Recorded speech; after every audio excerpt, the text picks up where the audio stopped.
2015 order. Will everybody stand and join us in saying the Pledge of Allegiance? To the flag of the United States of America and to the republic for which it stands, one nation, under God, indivisible, with liberty and justice for all. Welcome, everyone. The agenda is before us. Is there any additions or deletions by fellow board members or staff? Hearing none, then the agenda will stand as presented. First order of business is the presentation of 2014 annual report from the Sheriff's Office. That over to Lieutenant. Good evening, Clean Township Board of Trustees, department heads, and residents here in the audience. My name is Ron Springer. I'm a lieutenant at the Stark County Sheriff's Office. With me tonight is my direct supervisor, Major C.J. Stantz. Many of you recognize him because it wasn't so many years ago. He was the detective assigned here at Plain Township. And also with me tonight is Deputy Koenig, who is the current detective for Plain Township. We're here tonight to celebrate and talk a little bit about the partnership between the Stark County Sheriff's Office and the Township. And this is a partnership not built on compromise, where it's a win-lose situation, but it's a partnership built on a collaborative, where both sides win, and not just for the greater good of the residents of Stark County, but specifically for the safety of the residents of Plain Township. Sheriff Meyer was to be here this evening. And I'll take blame for him not being here. Unfortunately, we were on the board on the agenda on the last meeting, and my appendix burst, so I had to get a little stay in the hospital. We had to postpone. The sheriff was busy with other commitments this evening, could not be here tonight, but will be here at a future meeting to address the board specifically. To interrupt, actually, Lieutenant Springer checked himself out of the hospital to be here at the last meeting. I had no idea that he did that and had removed this from the agenda so he could stay home and rest as he should have done. So I will take the blame for that. Certainly appreciate the good wishes from the board for the speedy recovery there. This is who I am. I think in the latest newsletter that went out for the township explains a little bit about what I do here. But specifically, I oversee the operation of the Plain Township Road Patrol. I'm the single point of contact for the Stark County Sheriff's Office and for Sheriff Meyer. I review the current trends, making recommendations on how to improve the police function inside the township. I ensure collaboration and utilization of outside resources from the Stark County policing community. Some of those outside resources include the OVI Task Force, Sexual Assault Response Team, Domestic Violence Collaborative, Child Fatality Review Board, U.S. Marshals Task Force, monthly intelligence meetings, and Stark County Metropolitan Narcotics Unit coming into the township for assistance. My job is also to evaluate and commit resources. I work with inside the police contract to make Plain Township a safer community.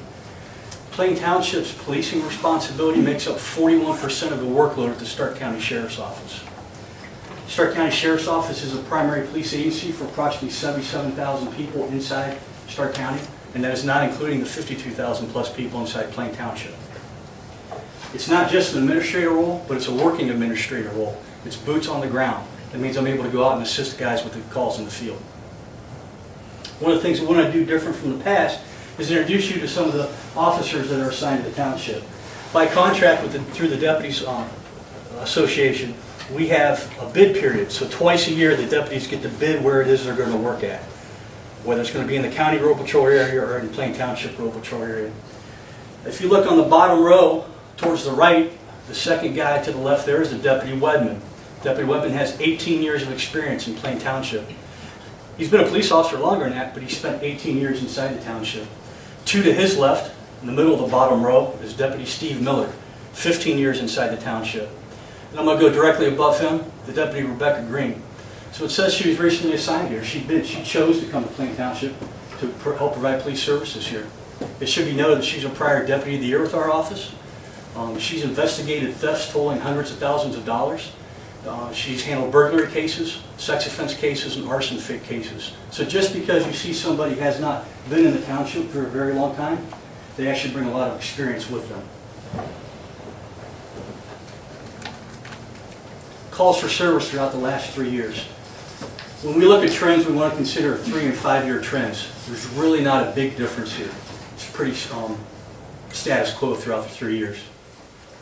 If we look at the disbursement of calls over those 3-year time periods, we don't see a huge change. We see, looking at the green line, which is the 2014 line, that it peaked in the month of June. Typically our peak or our busy season is August. Not a huge change here. We do show an increase in the amount of response for alarm calls. The majority of the alarm calls we respond to are false. So that's the good news. The bad news is when our officers are responding to people to an alarm call, that ties them up or prevents them from handling other calls inside the township. Now, a second or two to look at the Plain Township traffic report. If we notice on the left, we're going to see property damage reports. So that chart on the left is specifically dealing only with property damage. 2 cars collide, or a car hits a guardrail or a telephone pole. We did see a slight increase in 2014 to 1,024. That's the green line. If we look on the right-hand side, we see a slight decrease, although very nominal, with injury or fatality crashes. So injury crashes are slightly down, but only by a few. And the most startling fact on that chart on the right are the little small bars at the bottom. The bottom right, kind of an orange color, are the fatal crashes for 2014. There are 4. One thing worth mentioning is that Stark County overall, in 2012, had 31 fatality crashes. We had 1 in Plain Township. Sorry if you go back one more time. Thank you.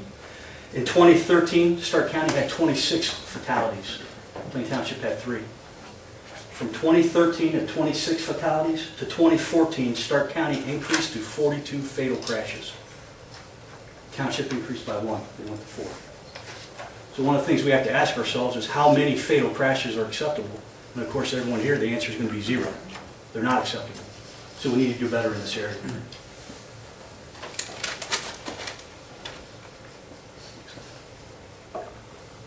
Whoops, back one more, I'm sorry.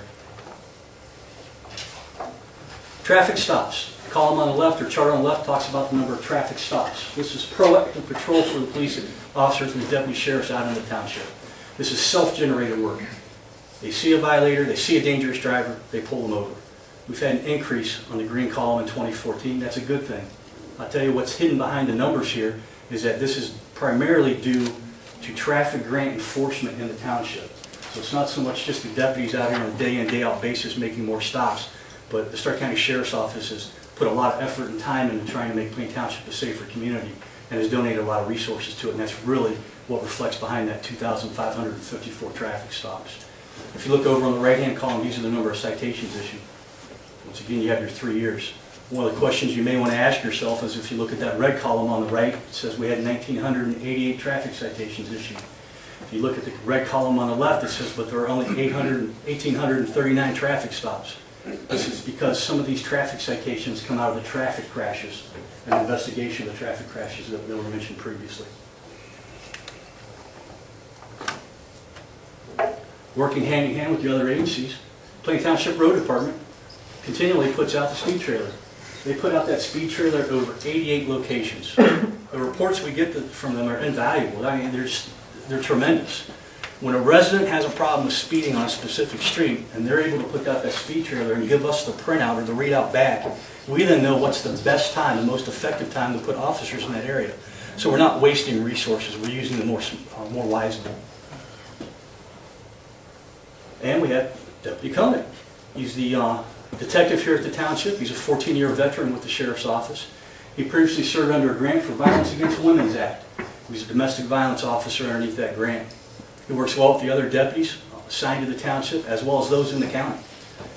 He's also very instrumental in getting our Leads Online program. So once again, another partnership between the township and the Sheriff's Office to bring another resource to the community to try and help better the policing efforts.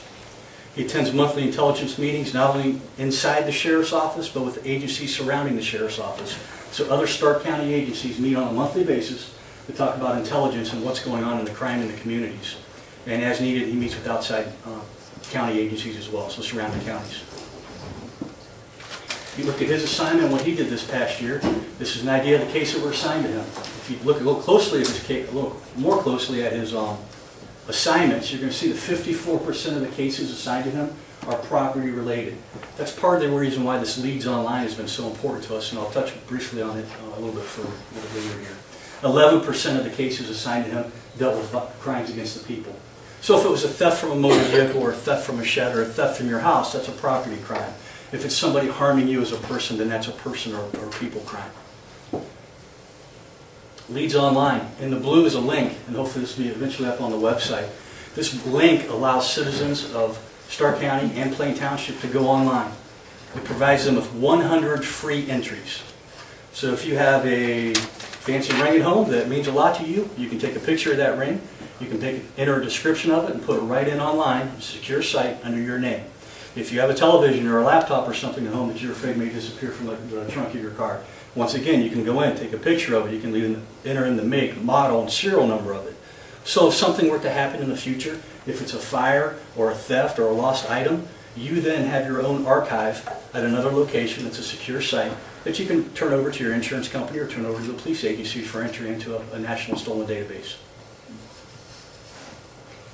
Once again, going back and looking at the cases from Plain Township Detective, 67% of his cases were closed. 2 out of every 3 cases assigned to him, a little more than 2 out of every 3 cases are closed.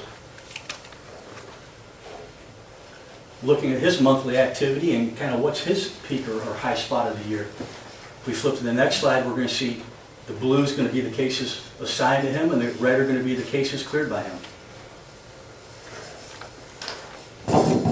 Next slide up are going to be 4 cases, 4 of many cases that were notable this year, and I believe Deputy Koenig's going to go ahead and address us, talk us through these. All right, can't wait. Thank you. Like Lieutenant Springer said, these are 4 of probably the most notable from 2014.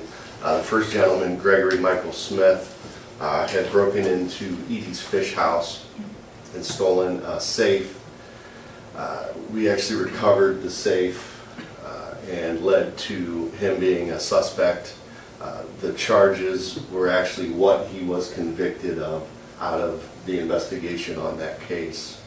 It had count of safe cracking, 2 counts of theft, count of breaking and entering, as well as the possession of cocaine. The second case, we had a shooting on the northeast end of the township, and with the help quite a few deputies that night that helped me do follow-up, we actually located this subject as well as a witness that was with him that night and arrested him early the following morning, and he was convicted of 1 count of felonious assault and was sentenced to 5 years in prison. The bottom 2 gentlemen, let me go back. Kenneth Williams and his friend William Franklin Pleasant Burns had decided to rob the Skilled Shamrock on Hills and Dales Road quite early in the morning one morning. We had quite a few units out that morning. It was almost shift change, so we had the midnight guys and the day shift guys, and everybody did a real good job at locating Mr. Williams and subsequently Mr. Burns, and they were both convicted, 1 for complicity to aggravated robbery and 1 for the actual robbery. So those were the most notable from 2014.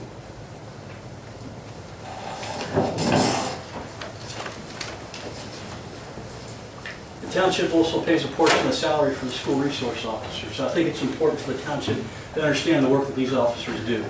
Deputy Chad Smith's pictured on the left. He's been a long-time SRO for the township. It does an outstanding job. This year, this school year, he was actually joined by Reserve Deputy Jerry Elliott. A list of schools are present there for all the schools they do service as school resource officers. And this kind of breaks down a little bit of his work. So specifically, historically, it's all been Deputy Smith, and then in 2014, we're getting Reserve Deputy Elliott, who also is participating here as well. And these statistics are not based on a calendar year, but based on a school year. So you'll see that the green lines in 2014, as of January 13, there were only 69 reports. One thing to keep in mind here is that of these 120 or so reports, these officers are handling in the schools. If they were not available, the deputies in the township would be forced to respond to school and do these investigations. The next slide over talks a little bit about some of their time consumption outside of the classroom. So they're issuing summons, making arrests, citations, court appearances, and you'll see in the case of Deputy Smith, he's also happens to be a football coach who's highly involved. And of course, with all the sporting events, they're pulling security at him as well. kind of piggyback off our school resource program, and now we're starting to get into some of our community value-added programs. So these are things that the township does not directly pay for. However, it's a benefit because of the partnership we do have with the township. Operation Safe Bus, or Project Safe Bus. 2 years ago was the first time Stark County participated in this. Sheriff Meyer brought it to our office. Last year he was able to meet with the chiefs of police from Stark County and get buy-in from other agencies. So if we look at Glen Oak schools, we know that part of that part of the students attending that school come from Canton City. So it's important to get buy-in from these other agencies so we can cover complete bus routes and everything that occurs. By putting officers on buses, we had 450 contacts. Those 450 contacts were primarily parents and kids at bus stops. 8 deputies rode on buses. When they rode on a bus, it's not just one bus route, it's the entire route. So they're picking up the elementary school kids, the high school kids, and the middle school kids. There were 686 students on the buses. We followed 16 different buses, and we had 16 traffic stops. This really isn't about an enforcement effort, it's about a media push, making people understand that kids are back out on the street corners. It's time to slow down and keep everyone safe. One of the things we participated in 2014 was Canton Shield, Operation Blue Storm. Historically, our office has had a little bit of involvement. This year we had a lot more involvement in this. Once again, no cost to the township. We received funding through High Intensity Drug Trafficking Area Grant, as well as a High Visibility Traffic Enforcement Grant. To kind of generically describe how this happens, the Canton City Police Department teams up with numerous agencies, us just being one of them, and they try and do a warrant blitz and a targeted specific enforcement. So we're looking for narcotics as well as weapons inside certain high crime areas of the city. When they do that, the word gets out on the street pretty fast and the people start leaving the area. So we divided our group up into 2 squads. One squad was a Plain Township squad. So those people patrolled the area, buffering the city as vehicles would leave the city and approach the township. The second squad was a county squad, so we hit the south side and the east side and the west side of Canton City. If we look at the results of the charge there and see what happened, Plain Township actually produced some very nice numbers for us. They had 2 drunk driving arrests, 4 seatbelt citations, 6 suspensions, and that's a suspended driver's license. So when we talk about those, that means the court has suspended a license. For some reason, the person chooses to drive anyway. 1 person with just no license, 14 speed, 10 other citations, a felony arrest, miscellaneous arrest, 2 drug offenses. They had over 90 traffic stops. Out of this, the Stark County Sheriff's Office seized 45 marijuana plants, 2 pounds of product, and an $8,600 seizure in cash.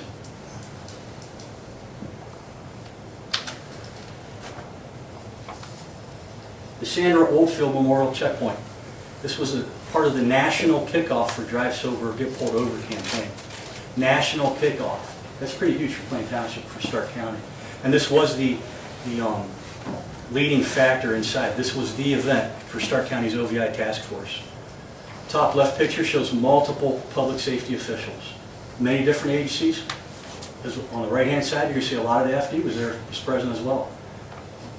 The Board of Trustees was present, as well as the administrator. A lot of people showed up there. Lower left-hand corner is the audience. All those white flags representing that picture were deaths in Stark County. So as we talk about checkpoints, the Sheriff's Office came in as Plain Township with 10 OVI checkpoints, once again funded through grants.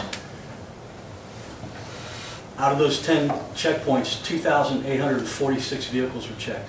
10 people just did not have driver's license. 16 people were driving under some type of suspension.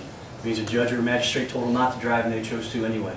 Felony arrest, 5 drunk driving arrests, 2 adult restraint citations, and 23 other citations. Huge credit here goes to your road department because they've been fantastic to work with and help set up these checkpoints and tear these checkpoints down. Not only have they helped our office, but now we're seeing that they're so effective at doing it, the State Highway Patrol is coming in behind us following some of our checkpoint locations. So once again, it's about the collaboration among the agencies inside the township to produce more goals and accomplish more goals inside the township. We teamed up with the fire department at Whistler School for Safety City, and I think that's online again, Chief, for this year. 2 of the SROs, Deputy Chad Smith and Deputy Bogdanovich, were present. About 97 children, 97 kids and their families impacted during that school event. Once again, partnering up with the township, with the fire department in the township. Met at the station on Schneider, over 500 people in attendance.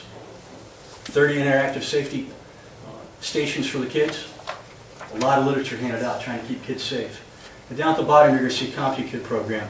That appears a lot of times throughout the township, and that's basically a program where you're able to take a picture and fingerprints and some basic background information of a child and give it to the parent. In the event the child will get lost or roam away, the parent then has all the information handy. And we have Coffee with a Cop. So this is a program where deputy sheriffs come out, they go into a restaurant or a gas station, and they simply drink a cup of coffee with the patrons are there and get to talk and get to know them a little bit and find out the problems that we didn't know existed, and just build relations inside the community there. Vehicle report. We have 3 brand new Explorers that have already hit the road. We've got 4 on the way. In fact, they're so fresh they're being on the way, they're out in the parking lot right now. So you may have seen them out there, they're just not striped up yet.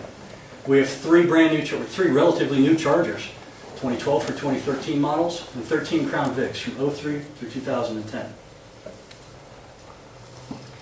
The red columns, or the red things, up on that chart are the vehicles that have already been replaced. They were replaced out of the last batch of new vehicles that came in. That's going to leave us with, it looks like, 7 yellows. The yellows are vehicles to consider to be replaced. However, we have replacements already online, sitting out in our parking lot, ready to go on the field. We have cost of repairs there. Deputies inside Plain Township drove 214,000 miles last year, patrolling the streets in the neighborhoods of Plain Township. It's a breakdown of cost of repairs by vehicle. So what will happen with these 4 new vehicles? We're going to work closely with the township, purchasing vehicles. Our mechanics are going to build these vehicles at a cost savings to the township. We'll get with those mechanics and find out which one of these vehicles should be replaced. Maybe there's been an expensive repair done recently and that vehicle should be left in service for a few more months. The credit to this really goes to the township and to the board because they've been so proactive in keeping our fleet up online. We've got a good fleet right now, and it's because of the proactive approach from the township. And for our last slide here this evening, we have a dispatch service for the Plain Township Fire Department. In August of 2013, we contracted. It was a pretty substantial savings to the township for that service. We currently have 19 dispatchers and 2 StarCom supervisors, and our supervisors are listed there. On the left is Jamie Wood.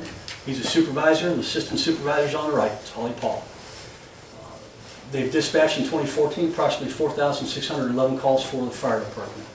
Now, I want to tell you one of the greatest things about having these 2 supervisors down here is that the chief is working very closely, hand in hand with them, to make sure that our dispatching continues to improve, and he's striving to obtain the most effective dispatching services he can to provide his safety forces with the time they need to respond to the residents of the township. And on the flip side, for the police department, they've dispatched around 11,344 calls. That ends the annual report. If the board has any questions, I'll be more than glad to try and address them. Just simple comments, not necessarily even questions. Thanks for the extensive detail. I think this is compared to years past. This reporting continues to get better and more refined.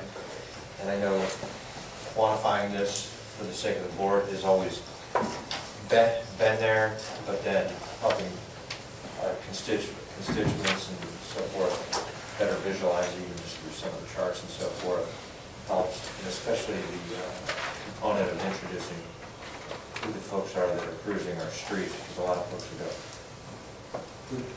who's ours outside saying, well, if it says Plain Township on the side of it, I mean, it does give folks some peace of mind, so good work on all of that.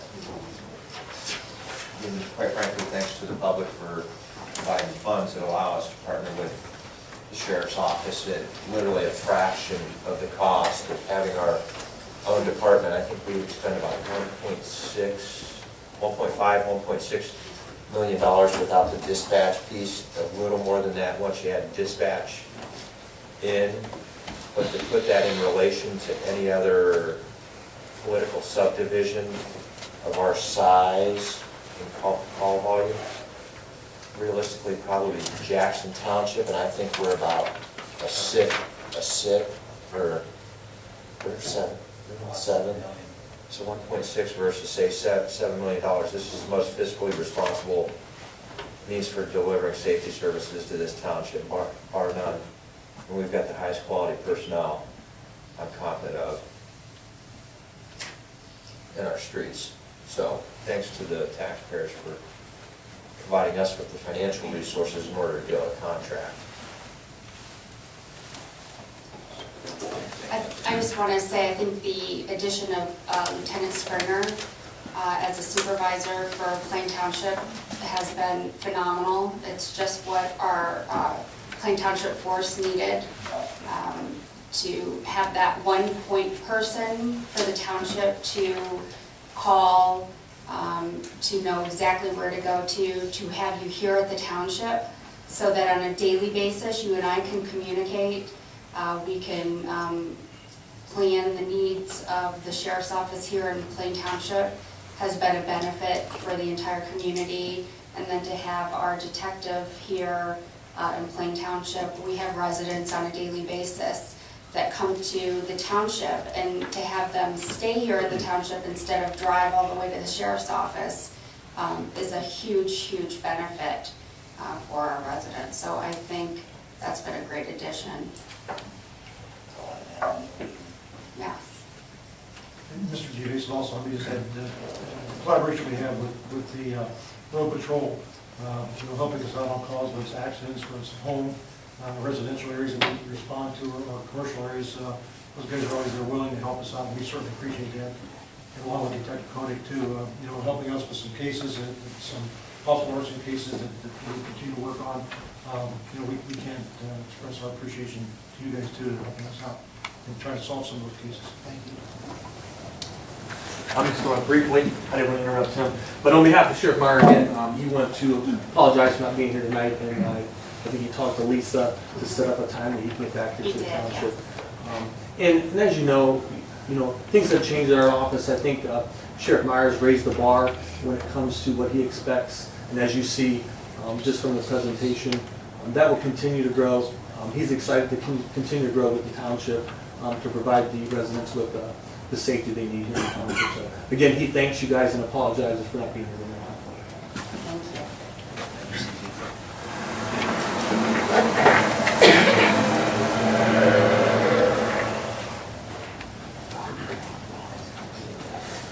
Is there anybody in the audience that has any questions for the Sheriff's Department, whether it be specific to the presentation or just any specific safety issues in general? Great job, guys, as usual. Thank you. Okay, we're going to go to unfinished business, Mrs. Gill. Thank you. Item number 1 is just to note on public record that the Endro Road vacation, much to the hard work of the Board of Trustees and our Sheriff's Department, thank you, and to Chief Snyder and Joe Icino. The road department did work very hard along with our fire chief to work very hard for those residents to get that road vacated. So thank you very much. As well as, again, the Sheriff's Office. The Sheriff's Office, tremendous help there with the letter, and I think the facts just spoke for themselves for those folks who worked so hard and were so diligent to make their neighborhood a safer place, so thank you. Joe will be putting up signs.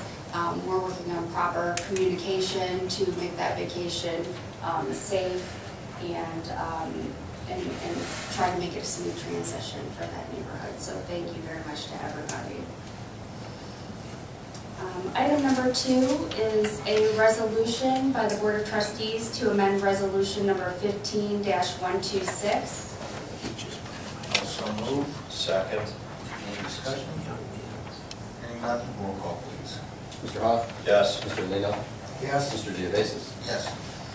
And that's the end of unfinished business. Ms. Campbell, go to new business. Okay, I'll introduce the new business items, but then, well, the majority of them, but the sheriff-related ones discussion, I will turn over to Lieutenant Springer. So item number 1 is a resolution to approve and authorize payment to Applied Concept is for 5 handheld radar guns in an amount not to exceed $9,350. I will so move. I'll second it. Discussion. Ms. Brown? All of the Plain Township patrol vehicles right now do not have radars in them. As we looked at the crashes, oftentimes speed is a relevant factor with the crashes. As we try and be responsive to the citizens with the traffic complaints in their neighborhoods, radar is a very effective tool. The specific type of radar we got is going to be a handheld radar. This will actually allow the deputies not just to run it on their dash, they can disconnect it, park in somebody's driveway, and be able to run it out the side of their car as well. So that's the purpose of radars. Further discussion? Hearing none, roll call please. Mr. Lino? Yes. Mr. Hawes? Yes. Mr. Geovasis? Yes. Item number 2 is a resolution to approve an authorized payment to Laser Technology for 2 laser LiDAR in the amount not to exceed $3,390. I will so move. Second, discussion? You don't have to, you know. Once again, it's a speed measuring device. The neat feature of this speed measuring device is it also measures distance. So as officers are tied up on the crashes occurring in the township, it provides them a safe way, rather than getting the wheel and the stick out and kind of walking out in the middle of the traffic, to be able to, one, expedite the time on scene, so they're getting off that scene quicker and responding to their needs inside the township, and allows them to take the measurement reading itself a little more effectively. Different from the handheld radar, this cannot be used in a moving mode, it's a stationary mode. So how will you guys determine which of our mobile units those will be deployed? We'll look at the time frame of when the traffic crashes are most occurring and try and maximize the effectiveness of those units by putting them out there when the crashes are occurring. Okay. Further discussion? Hearing none, roll call please. Mr. Lino? Yes. Mr. Hawes? Yes. Mr. Geovasis? Yes. Item number 3 is a resolution to approve an authorized payment to L3 Mobile Vision for 3 in-car video systems in an amount not to exceed $15,061.06. I will so move. Second, discussion? This will bring the Plain Township Road Patrol fleet all the way up to the digital system in the digital age. So right now we have several VHS systems that are still being used in the cars. That's quite cumbersome for releasing those evidence tapes to the prosecutor's office. And somebody has to manually play it, find the spot, play, record. This brings us up to electronic age, and we can simply just send an electronic file or burn it right to a disk. Is this where it uploads whenever the guys are coming back into headquarters? Yes, sir, absolutely, exactly what it does. And once again, we find ourselves in the same situation as before, where we're getting 3 free body cameras with these systems. So it's about a $1,500 savings to the township. That would put us up to 7 body cameras. Further discussion? Hearing none, roll call please. Mr. Lino? Yes. Mr. Hawes? Yes. And Mr. Geovasis? Yes. Item number 4 is for the Plain Township Trustees to approve an authorized payment to Wacom Auto for one 2015 Ford Escape not to exceed $22,367.44. I will so move. Second, discussion? Lisa, can you clarify the reason for the escape and which department it's functional for, just for the sake of the public? I'm just going to have Lieutenant Springer do that. No, he has no idea. No, it's for the zoning department. It's to replace the pickup truck. And the pickup truck is in pretty poor shape. Joe could attest to that. It is it's extremely, extremely old. Not quite sure what we will actually end up doing with that. The funds are actually being paid out of the zoning funds from the funds we collect from the Skilled Games, which is a new fee that we've been collecting from Skilled Game owners from, first of all, a fee and then for each machine that they own, so. And to move this vehicle will serve better purpose outside of zoning nuisance inspections, but when we do have prospective businesses that come to the township, instead of saying, hey, get your vehicle, follow me. Follow me. Now We now can we go can make more together and effective use of show time. prospective properties and businesses, yes. Further discussion? Hearing none, roll call please. Mr. Lino? Yes. Mr. Hawes? Yes. Mr. Geovasis? Yes. And I have a resolution to approve an authorized payment to K Carpet for the installation of carpet and vinyl in the Township Hall and administrative offices not to exceed $12,935.07. So moved. Second. Discussion? Hearing none, roll call please. Mr. Lino? Yes. Mr. Hawes? Yes. Mr. Geovasis? Yes. And item number 6 is a resolution to approve and authorize payments to various vendors for the purchase of additional equipment for the new sheriff cruisers in an amount not to exceed $50,000 from Fund 1G02. I would so move. Second it. Any discussion? This money has all been set aside, just like the money for all of the equipment from last year, to put all of the stuff, for lack of better terms, but to equip those 4 vehicles out there. Essentially everything from cages to radio controls. Light bars, Light bar. everything that they need to, Striping, decals. yes. Any further discussion? Hearing none, roll call please. Mr. Lino? Yes? Mr. Hawes? Yes. Mr. Geovasis? Yes. And that's the end of new business. Thank you, Mrs. Campbell. You now go to the fiscal officer report, Mr. Flex. Thank you, Mr. President. Item number 1 is a request for a resolution to authorize the payment of the pending warrants in the amount of $467,705.38 is attached here too. Any authority to pay? Second. Any discussion? Hearing none, roll call please. Mr. Hawes? Yes. Mr. Geovasis? Yes. Mr. Lino? Yes. Fiscal Officer number 2 is a request for authorization of the regular payroll in an amount not to exceed $220,000. So moved. I'll second it. Any discussion? Hearing none, roll call please. Mr. Hawes? Yes. Mr. Geovasis? Yes. Mr. Lino? Yes. Fiscal Officer number 3 is a request for a resolution to authorize the payment of the following medical claims. Assume authority to pay. Second. Any discussion? Hearing none, roll call please. Mr. Hawes? Yes. Mr. Geovasis? Yes. Mr. Lino? Yes. Fiscal Officer number 4 is the investment report. How soon till we start shopping rates for the one that matures here in April? It'll be at the beginning of first or second week of April. There's still not much movement in rate. There's not. First merit's always the strongest by far.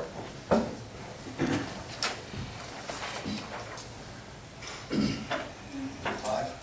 Fiscal Officer number 5 is a request for resolution by the board to authorize the following transfers. So moved. Second. Any discussion? Roll call please. Mr. Hawes? Yes. Mr. Lino? Yes. Mr. Geovasis? Yes. And Fiscal Officer number 6 is a request for a resolution by the board to authorize the additional pay of longevity to the Utility Workers Union of America, AFL-CIO Local 561, who meet the requirements effective April 1st as attached. So move. Second. Any discussion? Hearing none, roll call please. Mr. Lino? Yes. Mr. Geovasis? Yes. And Mr. Hawes? Yes. That'll conclude the Fiscal Officer's report for tonight. Thank you, Mr. Flex. We'll go to the Administrator's report, Mrs. Campbell. I finally have the pleasure to introduce the board to Jennifer St. Clair, who has waited patiently in the audience to address the board in regards to the Crisis Intervention 5K race. Sorry, I apologize for not sharing. Just wanted And when we had talked earlier last week, our agenda was much shorter, and I said, oh, we'll get to you, fairly quickly. So, Jennifer, I apologize. to- Oh, that's fine. Thank you. Well, thank you so much for having me come in. I want to address your safety concerns with the fact that we're going to be having a night race this May 16th. I am here tonight. I'm the race director. I also have members from our race committee and the board of directors, which I sit on as well for the Crisis Intervention and Recovery Center. So I don't want to take up too much of your time, but I do want to give you some background, first of all, on this race, in case you're not familiar. Run for New Tomorrow 5K, the mission of our race is to raise community awareness about behavioral health issues, suicide prevention, intervention, and survivorship services provided by the Crisis Intervention and Recovery Center of Stark County. The bottom line is this: suicide can be prevented. Awareness of this socially marginalized health issue is the first step toward us preventing suicide. by providing accurate information about suicide to the public and offering the highest possible quality of suicide prevention and intervention, we can reduce the number of deaths from suicide in our community. So if you take a look at the second page, I have an update for you, and it's the 2014 suicide demographics. So again, it just kind of addresses how many males, how many females have taken their lives, the method, the age, and the months that this has taken place. So that brings us to our race. And so who are the people that come to our 5K? The next page you'll find demographics for the runners that actually come to a 5K. I have to share this with you. The popularity of 5Ks over the years has grown. Everyone seems to have a cause nowadays. What does that mean for us? That means we're constantly competing to get not only sponsorship dollars, but to get participants, to get people to come. So when you've got heavy competition, what do you want to do? You want to differentiate yourself, and that's exactly why this year we're striving to have a night race. It's actually a glow run, trying to put a different spin on it and really separate ourselves from the other 5Ks that are basically just like ours. You show up in the morning early, you run your 3.2 miles, and you're out of there if you didn't get an award, basically. So we're trying to put a different spin on it. And also, an evening event really ties in with our goal, which is running for a new tomorrow, choosing to stay the course, choosing to live for tomorrow. So I'd also like to point out in the last 2 years that we've had our race, we have not had any incidents. So I guess that brings me to how are we going to keep our race safe this year? I spoke with other race directors who continue to have successful night events. Here's what I can tell you. The time of our race is at 9 p.m. Saturday, May 16th over at Glen Oak High School. The average sunset in mid-May is at 8:40. So we're not going to be out in pitch dark. We will be able to see what we're doing. The run itself only lasts 45 minutes. So participants are only on the road, which is closed off for a very short amount of time. Luminaries will be set up every 50 feet, lit on the course. Participants will be encouraged to bring flashlights. Road crew, EMS, and the Sheriff's Department will all be on board. Waivers are signed for everyone who participates in this, whether they're walking, running, everyone signs a waiver. It releases us of any liability issues. Also, letters are sent out to the homeowners on the streets that will be closed, basically letting them know the times the street will be closed. And this year, I would also like to ask these homeowners to help us light the way by turning on their front porch lights, by possibly having, barbecue in their front yard. Cheer us on as we're running and walking by in our glow-in-the-dark attire. And then lastly, RS Racing is the timing coordinator, and they have an excellent track record. They work with us every year. And runners are familiar with night runs. These are really popular in communities all over Ohio. It's not just here in Stark County. So have I addressed your safety issues?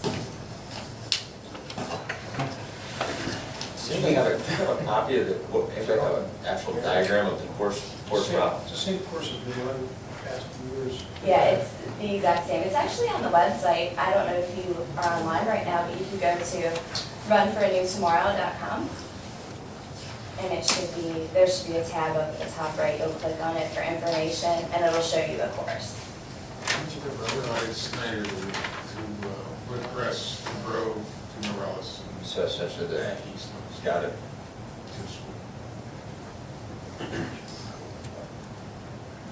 We also have numerous volunteers. Historically, we've had an average of 45 to 50 volunteers that actually line the course for direction and assistance. So I think that's another safety contingency plan for that as well. Good point, Jeff. Mr. Law Director, may I ask you? What would you like to ask me? First of all, I'm concerned about safety. we're talking 9 o'clock at night. What's our liability? How do we tie in this? We're liable playing Township to start. Well, Where do we get it? while I'm certainly biased in protecting Plain Township and our board, I don't see us having any liabilities. Certainly, I would like to see the release that you give everyone. The waiver, Yeah. it's on run sign up. Okay. Actually, Mr. Williams, maybe you could sign up for the race, and then when you sign up, you'll read the waiver. That's a challenge there. Where did that come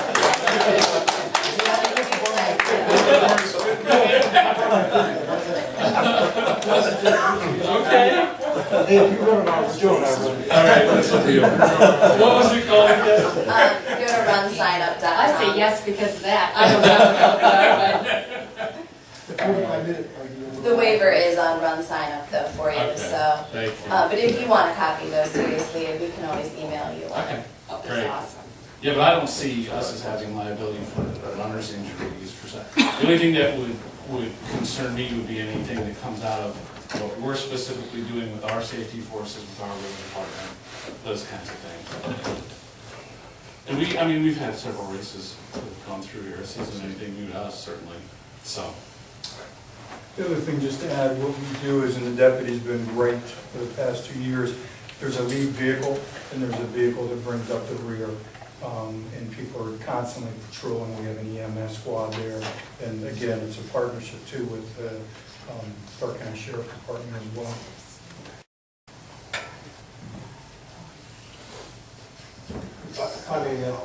I just want to say that, for us, from a safety service perspective, is that obviously not never done a nighttime race before, doing many other races during the daytime, the only concern we have is just not being familiar with how that'll all play out. I know trying to be cost effective as far as how many people we put on the course, so to make sure that, we're meeting the needs of the race itself. In the nighttime, poses for me a little bit different vision of, numbers of people. So obviously the cost is probably going to go up because I'm going to add some more people because of that night. So we're trying to look at being cost effective to help, you out too, but also trying to make sure it's safe. For us, again, obviously the fire station being right there, located right there too, and us traveling. I can tell you, our call volume, for me, our call volume during those hours is a lot higher that time of day than it is at 8 o'clock in the morning. Sure. 8, 9 o'clock at night, statistically, our calls up are higher than 8 o'clock in the morning. So, we may go through there and not have a call. We may go through there and have 4 or 5 calls in that period of time. There's nowhere to guess. But historically, our call volumes do increase in those hours versus in the morning hours. So, that's my other concern. And obviously, sitting down with law enforcement and determining, are we going to have to close both lanes off? We're going to close a single lane off. Working with the road department too to make sure that obviously what's going to be the best for both of us to be able to make that happen. So we can certainly sit down and discuss that. But those are our concerns, my concern, at least from the EMS perspective.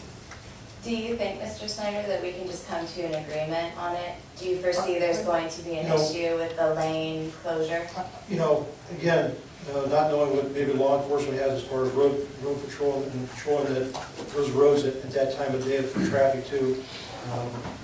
Obviously, we need to go west on Schneider. We need to go west. Absolutely. And so, I don't know if the vision is closing one lane off, so we entertain one lane in that direction.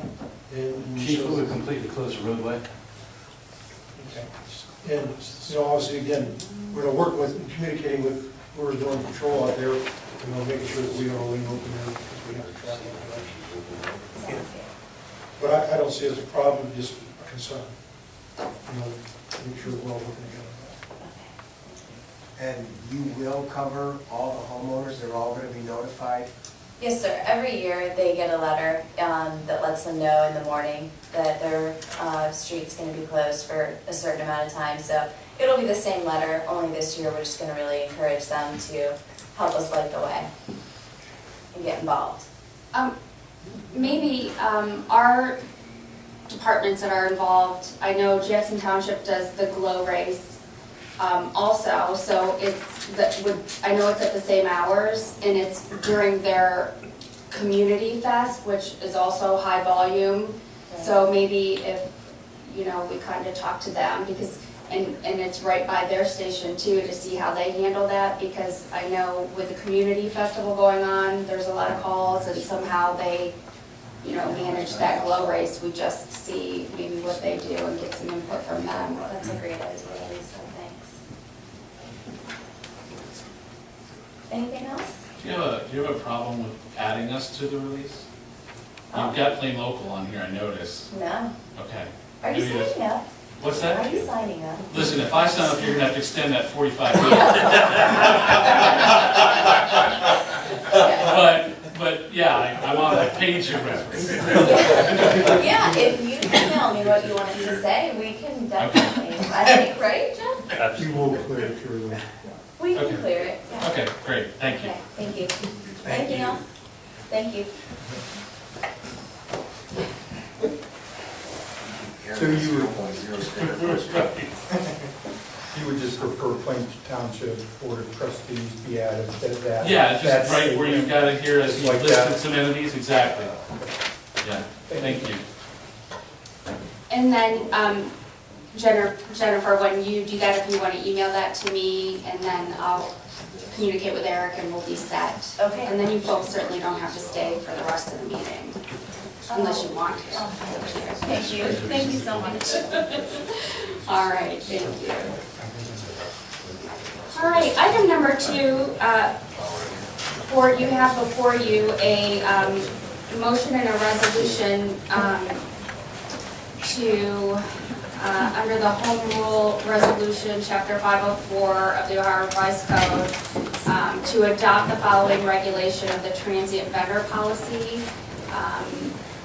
And it would take in effect after the earliest period allowed by law. It has to, as we read further on, be advertised by the fiscal officer, and it goes into effect 30 days after the advertisement. I have some changes into that, but let me do the resolution as the Plain Township Trustees, that the resolution be duly recorded and authenticated by the signature of the Township Fiscal Officer, and the trustees advise the fiscal officer to publish the same in the newspaper of general circulation within the township according to the requirements of the Ohio Revised Code. I will also move on administrator number 2. Second. Discussion? Okay, let me go through the changes. I did have some issues, and I know the board did also, with the transient vendor home rule resolution as it stood. We did have a group make an application, and a simple public record search that I did showed that the people that would be going door to door in the township actually had an extensive criminal history, so I did deny the application. And what I worked with Eric on the language, what we have added is that the Plain Township will conduct a search of the available public records to determine whether a transient vendor permit will be issued. This public record search shall be conducted whether the individual, group, or organization qualifies for exemption or not, because some groups qualify for an exemption from the transient vendor permit. The township reserves the right to deny said permit based on the public record search. This also applies to the exempted individuals, groups, or organizations. So this actually gives an out and a reason to deny the permit. And that is the change. Okay, further discussion, is this address the panhandlers on the corners then? No, they typically not fall under, typically we leave that to the good folks at the sheriff's office to deal with. Residents actually can call about the panhandlers, and then the sheriff can address that issue. Yeah. This addresses more of both the folks that are applying for a permit or those that think they're exempt and want to just notify us of their presence, like some have. We've asked for photo IDs. This just gives us the ability to do what we've been doing, but we're putting this in the resolution so that folks are aware that just because you apply or just because you think you're exempt does not mean you're going to be out there soliciting door to door. We take it seriously, and it's like with their help to protect our folks out there. And we were a little surprised at a couple of licenses, what was uncovered with the help of the sheriff's office, just in a quick record search, not even a background check, just get on CGIS and concerning, to say the least.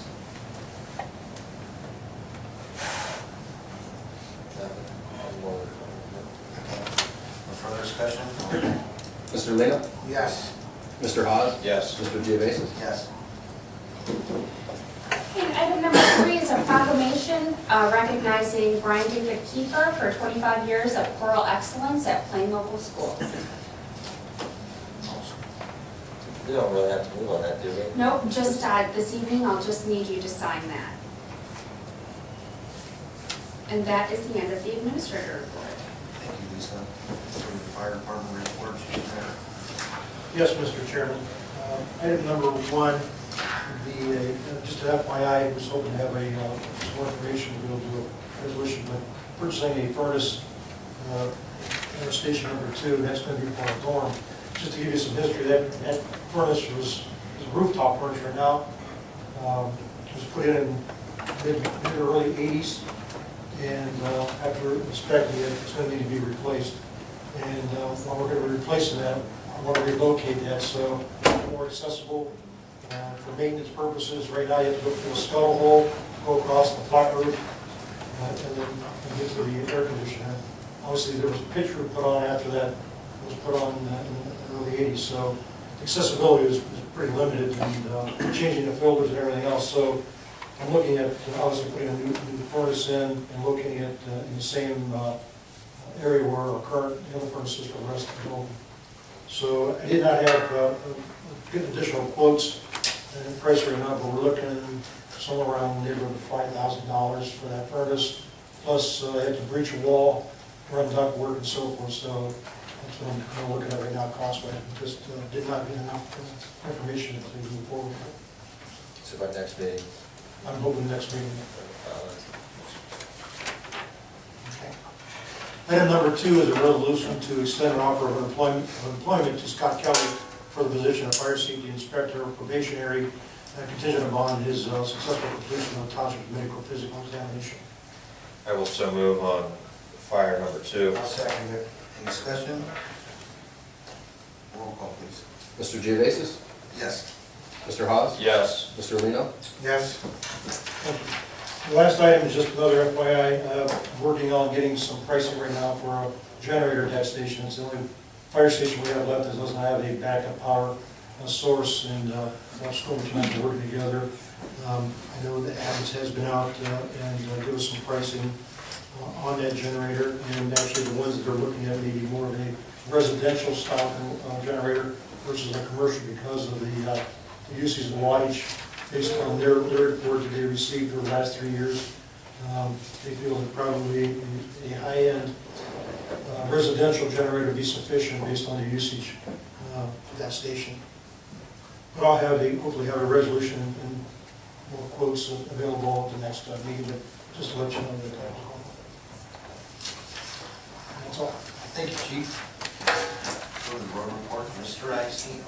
Yes, Mr. Chairman, item number 1 is a resolution to direct the highway superintendent to place an advertisement for bids for road materials in the newspaper published in Stark County in general circulation on March 26th and April 2nd. And the bids will be open on April 16th. So moved. Second. Any discussion? Hearing none, roll call, please. Mr. Hawes? Yes. Mr. Geovasis? Yes. Mr. Lino? Yes. Item number 2 is a resolution to hire Casey Burns as a summer employee in the road department at $9 an hour. I will so move. Second. Discussion. Hearing none, roll call, please. Mr. Hawes? Yes. Mr. Geovasis? Yes. And Mr. Lino? Yes. Item number 3 is a resolution to hire Quinn Bender as a summer employee in the road department at $9.50 per hour. So- He's coming back from last year. So moved. Second. Discussion. Hearing none, roll call, please. Mr. Hawes? Yes. Mr. Geovasis? Yes. Mr. Lino? Yes. Item number 4 is a resolution to hire Mark William Reed as a summer employee in the road department at $9 per hour. So moved. I'll second it. Discussion. Hearing none, roll call, please. Mr. Hawes? Yes. Mr. Geovasis? Yes. Mr. Lino? Yes.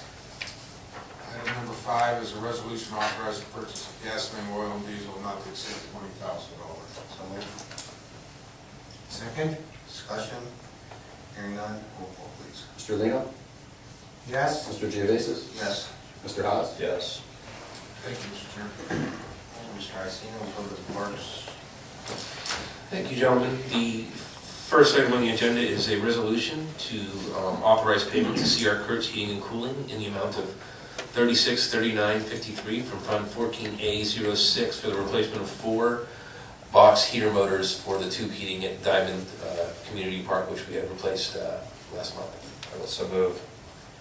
Second. Discussion. Hearing none, roll call Who was please. that second? Mr. Geovasis? Mr. Lino? Yes. Mr. Haas? Yes. Mr. Geovasis? Yes.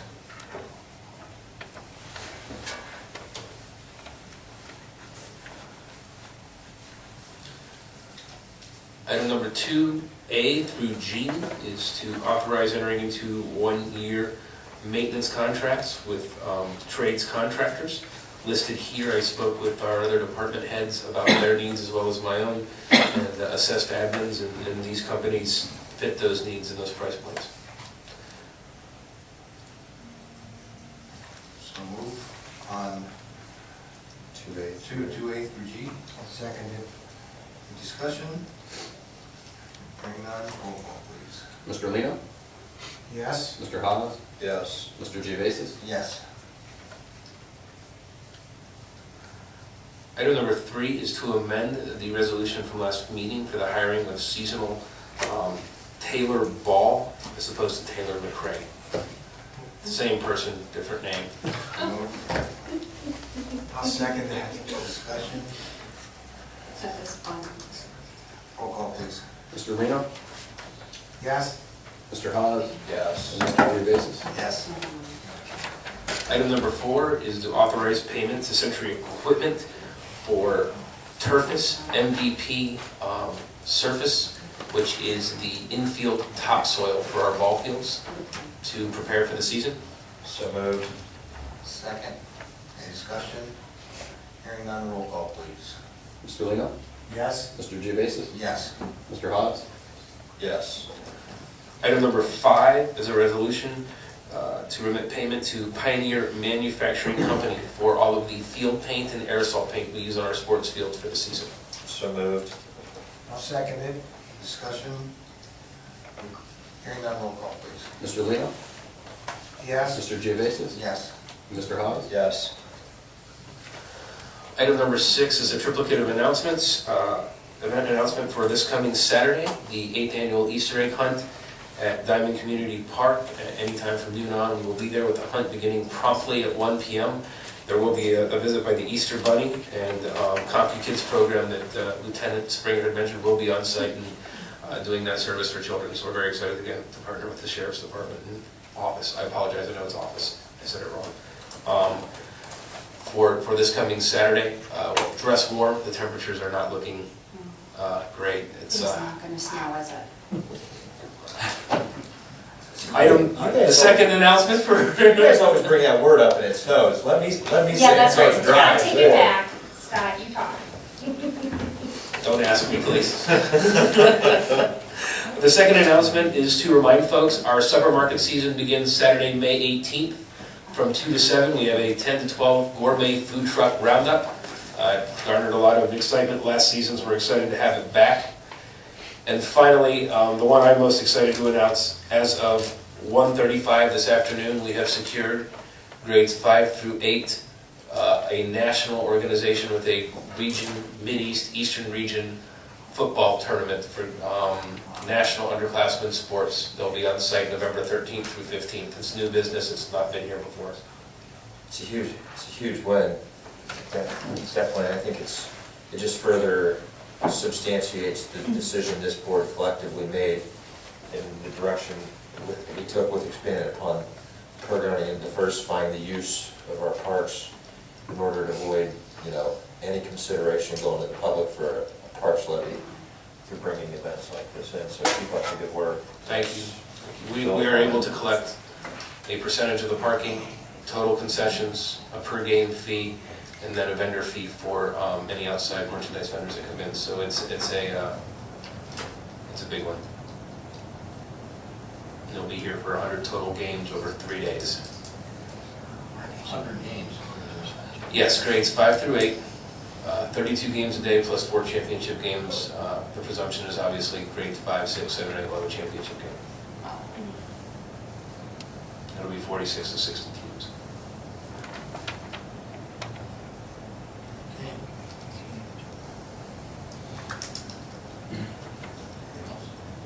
No, thank you, that concludes, I apologize. Oh, that's okay, thank you. Mr. Law Director? Nothing? Okay, we'll go to communications, Mrs. Camp. Thank you. Item number 1 is an invitation to the board regarding an upcoming choir reunion, which the board did a proclamation this evening for Mr. Brian Kiefer. The Vocal Patrons Association is inviting you as their guest. And I had sent the invitation to you earlier and spoken with you also. But it's on Friday, April 10th, is the celebration dinner at 6:30 at La Pizzeria. And on Saturday, April 11th, will be a reunion concert. So if you are interested in attending either event, let me know and I can make that reservation for you. If you're not able to attend, I do want to let you know they are extremely happy that the board did a proclamation. So I will frame it after you all sign it this evening, and I will call her to pick it up tomorrow. But they did want to let you know that you were invited that evening. Item number 2 is a communication from the Joint Solid Waste Management District notifying the board that our yard waste drop-off site has been selected as one of the 15 sites for their yard waste collecting program, and that myself and I invited Joe, I don't want him to miss out on anything spectacular. She needs a ride. No, I just don't want him to miss out on the mandatory 2015 yard waste collection program meeting held at the district office. So we're going tomorrow. It begins at 10 o'clock. And I made our RSVPs already, so Joe cannot get out of the meeting. And we will be there from 10 to 12. So it is good news, though, that both of our sites will remain open. And that's the end of communications. Thank you, Lisa. Okay, we're at the portion of our agenda now for public speaks. Anybody in the audience would like to voice any concerns to the board, you may do so at this time. We only ask that you stand and give your name and address clearly for the fiscal officer. Anybody? Okay. And then I will close public speaks. Guys or trustees have anything? Nope. Okay, Mr. Flex? No. Okay, that'll take us to the approval ordinance March 10, 2015, and then we'll move to our adoption. Second. Any discussion? Hearing none, roll call, please. Mr. Lino? Yes. Mr. Hawes? Yes. Mr. Geovasis? Yes. There is a need for executive session. Be it hereby resolved by the Township Board of Trustees, Stark County, Ohio, to return to executive session at 7:15 p.m. from this regular meeting of March 24, 2015, as authorized under Ohio Revised Code 121.22G for the purpose of consideration of 1A, appointment of a public employer official, 1B, employment of a public employer official, D, discipline of a public employer official, F, compensation of a public employer official, 3, a conference with the law director or other retained counsel concerning pending or imminent court action, and 4, preparing for conducting negotiations or bargaining sessions with public employees. Second. Any discussion? Hearing none, roll call, please. Mr. Lino? Yes. Mr. Hawes? Yes. Mr. Geovasis? Yes.